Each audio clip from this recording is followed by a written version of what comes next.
Hey everybody, welcome to this week's edition of Thursdays with Mike. So it's actually a rainy Wednesday morning, and this actually is my favorite place to be when it's raining. At least when it's not like howling with wind.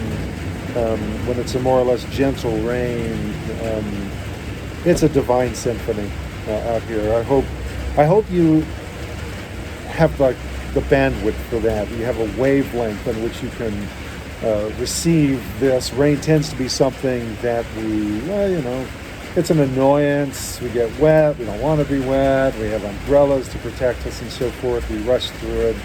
I think children know something about the rain.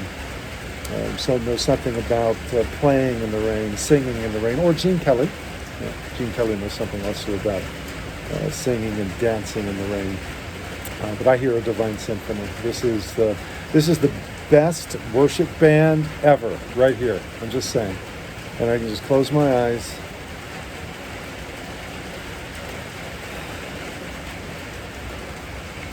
Yeah, this is the place. It's kind of like sitting on the beach in Kauai on a early morning and having the Pacific Ocean lapping at your toes. You don't have to try to be at rest. You're just absorbing. You're absorbing the aloha. You're absorbing the shalom peace. Anyway, okay. So I have a few things to share. I'm actually dedicating this edition to my friend Lisa. I know at least 5 Lisas, I think. So you'll have to guess which one. And Lisa, you know which one you are. But yeah, Lisa had emailed me yesterday some questions. She kind of been triggered by something I wrote. Imagine that. Somebody's triggered by something I wrote. It's always a good sign. It means we're actually saying something. People are never triggered by anything we say or do. We're not really doing or saying anything, are we? So that's good. Of course, we can just be jerks too. And I spend time in that land too. Just ask my family, just talk to my wife. But yeah, anyway. But yeah, it triggered some good things processing within herself.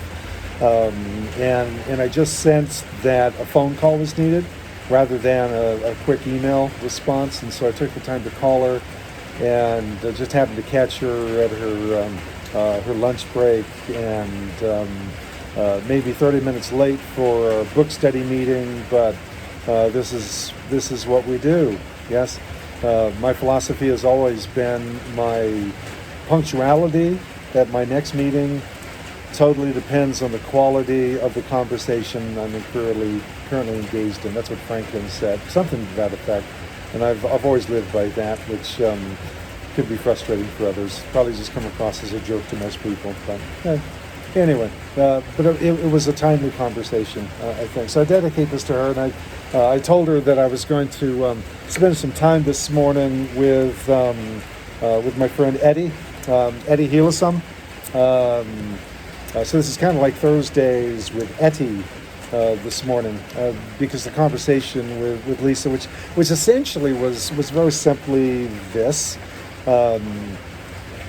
just how her perception of others is shaded and more or less fixed by a couple of key interactions, and it's hard for her to see past them, and it kind of ruins things for her.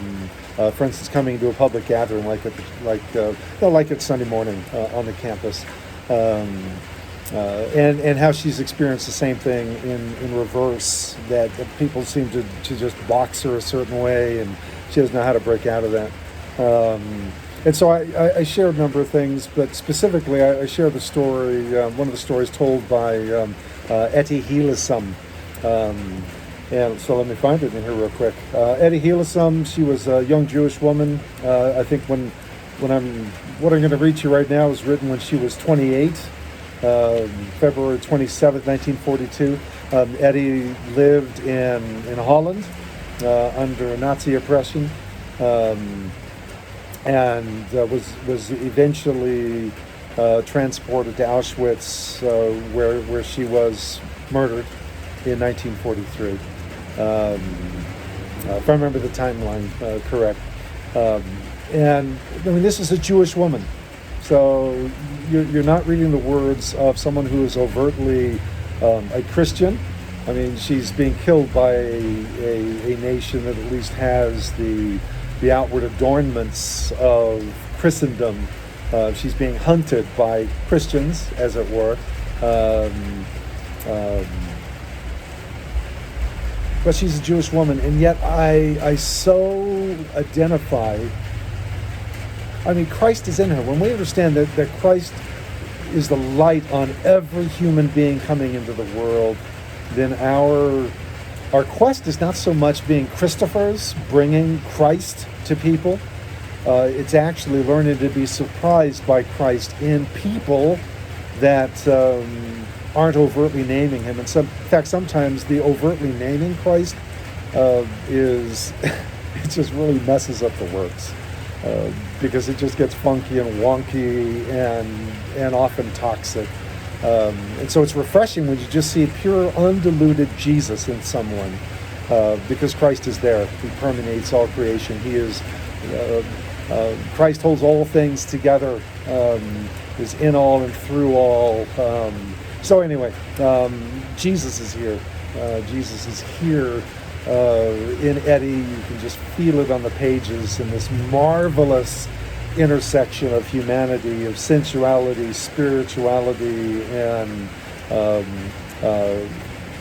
not just seeking divine life, but literally breathing it and exhaling it for us on these pages. So anyway, recommend to you. It's An Interrupted Life, and Letters from Westerbrook, and I've just been.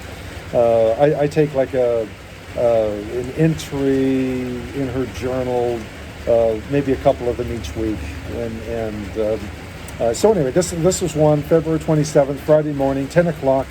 I'll just read the whole thing to you here. How rash, she writes, to assert that man shapes his own destiny. All he can do is determine his inner responses. You cannot know another's inner life from his circumstances.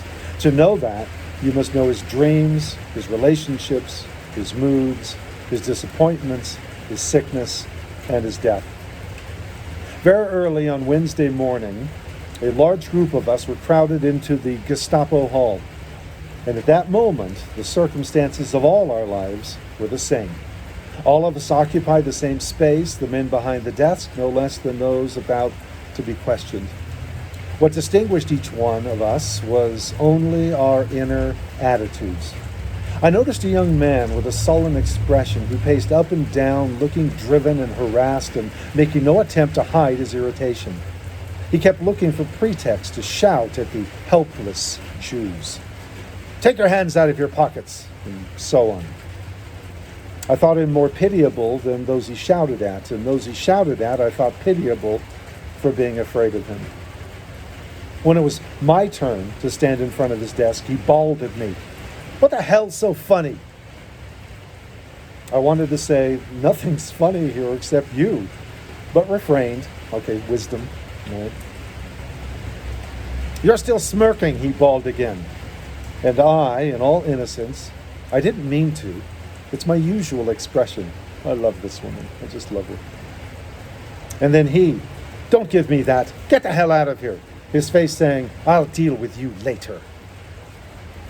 And that was presumably meant to scare me to death, but the device was too transparent. I am not easily frightened. Not because I am brave, but because I know that I am dealing with human beings, and that I must try as hard as I can to understand everything that anyone ever does. And that was the real import of this morning. Not that a disgruntled young Gestapo officer yelled at me, but that I felt no indignation, rather a real compassion, and would have liked to ask, "Did you have a very unhappy childhood? Has your girlfriend let you down?" Yes, he looked harassed and driven, sullen and weak. I should have liked to start treating him there and then, for I know that Pitiful young men like that are dangerous as soon as they are let loose on mankind. But all the blame must be put on the system that uses such people. What needs eradicating is the evil in man, not man himself. Something else about this morning. The perception, very strongly borne in, that despite all the suffering and injustice, I cannot hate others. All the appalling things that happen are no mysterious threats from afar, but arise from fellow beings very close to us. That makes these happenings more familiar then and not so frightening. The terrifying thing is that systems grow too big for men and hold them in a satanic grip. The builders no less than the victims of the system, much as large edifices and spires created by men's hands tower high above us, dominate us, yet may collapse over our heads and bury us. Wow. Okay, that may seem like a real down note, but I can't top that one. Wow. So there you go, Lisa. That's for you. That's for all of us. What a word for these times. This is not somebody who enjoyed privilege. This is somebody who truly knew what it meant to be persecuted, to be hunted, to be pursued. Which is where I have to go to understand what it means to be persecuted. I don't know the blessing of being persecuted. I've never been persecuted. Bullied. Okay, yeah. That wasn't persecution, though. I've not been hunted as a human being. I've not experienced that. I have to go to Eddie. I have to go to the Holocaust victims. I have to go to the writings of Ta-Nehisi Coates and other black voices in this culture. That tells me something of what persecution is. But those are words for us. That's Jesus. That's beautifully Jesus. That is Christ in her more evident and more glorious, more displayed than I would dare say most of us who can recite the Sermon on the Mount. This woman lived it. This woman exuded it. I'm not going to try to find the. I'm not going to try to find the reference, but yeah, just as a follow-up, she noted few journal entries later. She noted how German soldiers were drilling in the skating rink that they had started, just further incursions, more presence, and she said, I just have no time to hate these soldiers. I have no time. So she heard the symphony. She was drawn into it. May we all be drawn into it. And I'm just going to have a little footnote, personal footnote. I'm actually, I'm going on the road. Next Sunday is the plan. I'm flying to Virginia. Immediate destination will be Bethesda, Maryland, NIH, which is like the National Institute of Health Research, I think. But yeah, NIH in Bethesda. My granddaughter Arabelle has terminal cancer. It's been a journey for the last 2 years. It's adrenal cortical carcinoma. Her life goal is to be a teenager. She's 11 right now. When she was diagnosed with this at 9 years old, they honestly didn't think she would see the next Christmas, but she's seen 2, going on 3. This is a lung surgery to remove many, many tumors that line her lungs like confetti, and they're going to take on one of them, and it's a very painful recovery, and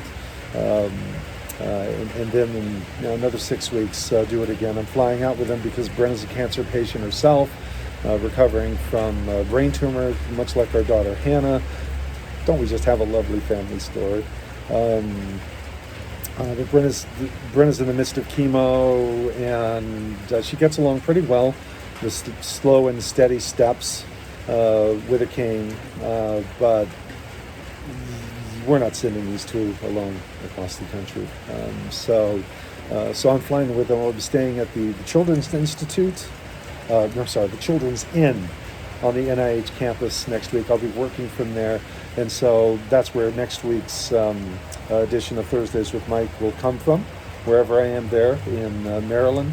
The following week, my daughter Rihanna is flying out there, and she and I are going to take a once-in-a-lifetime tour of as many Civil War battlefields as we can manage to get in. And I anticipate the week of the 4th of July, I anticipate doing our Thursdays from Thursdays with Mike from Gettysburg is what I anticipate doing. Should have some interesting observations from there. Not sure what side I'll pick, but so it'll be Thursdays with Mike on the road next couple of weeks. I'll probably be gone. It might be through July 9th, and so probably at least 3 of these on the road next few weeks. So, and I'm taking Etty with me. Okay, so Etty will be traveling with me as well. So anyway, okay, there you go. May you be blessed by the symphony of God that surrounds you, whether it's in the form of the pitter-patter of rain, or whether it be the symphony of birds, or whether it be the symphony of human voices. Perhaps you can see through, well, whatever shrill notes people might sound, to see the glory.